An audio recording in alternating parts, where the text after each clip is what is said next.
안녕하세요, 여러분.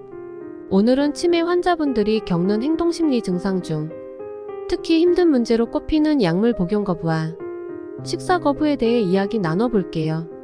치매 환자의 거부 행동은 다양한 형태로 나타나며 식사, 약물 복용, 위생관리, 돌봄 제공자의 방문 등을 거부할 수 있습니다. 거부 행동의 원인으로는 인지 기능 저하로 인한 기억력 감퇴, 망상이나 환각으로 인한 의심, 우울감과 상실감, 구강염증이나 소화의 어려움 등의 신체적 문제, 새로운 약물에 대한 거부감 등이 원인으로 지목됩니다. 그래서 이러한 증상을 보인다면 다양한 각도에서 원인이 무엇인지 생각해 보아야 합니다.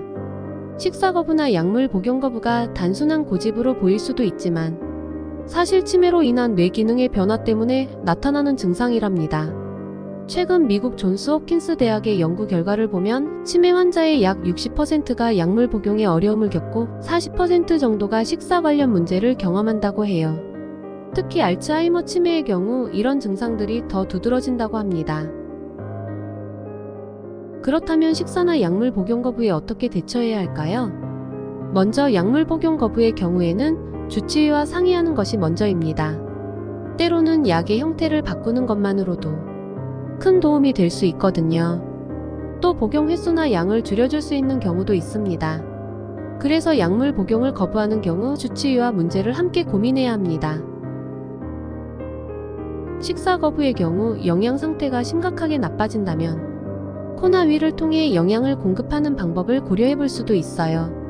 하지만 이는 정말 마지막 방법이고 그 전에 시도해 볼 수 있는 다양한 방법들이 있답니다.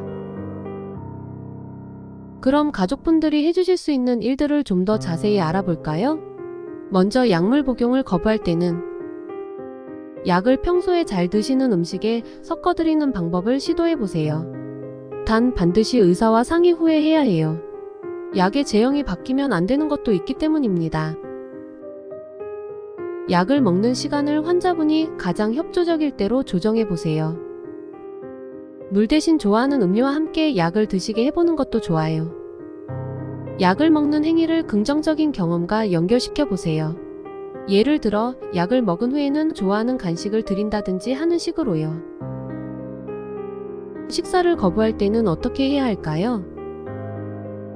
식사 시간을 규칙적으로 정해두고 조용하고 편안한 환경에서 식사할 수 있게 해주세요. 좋아하는 음식을 중심으로 식단을 구성해보세요. 음식의 온도가 적당한지 확인해주세요. 치매 환자분들은 종종 온도 감각이 둔해져서 뜨거운 음식을 드시다 입을 대는 경우가 있어요. 식사 거부 시 대체할 수 있는 대체식이나 간식 등을 미리 준비해두세요. 작은 그릇에 조금씩 담아드리는 것도 좋은 방법이에요. 큰 그릇에 많은 양의 음식이 담겨 있으면 부담을 느낄 수 있거든요. 함께 식사를 하면서 편안한 대화를 나누세요.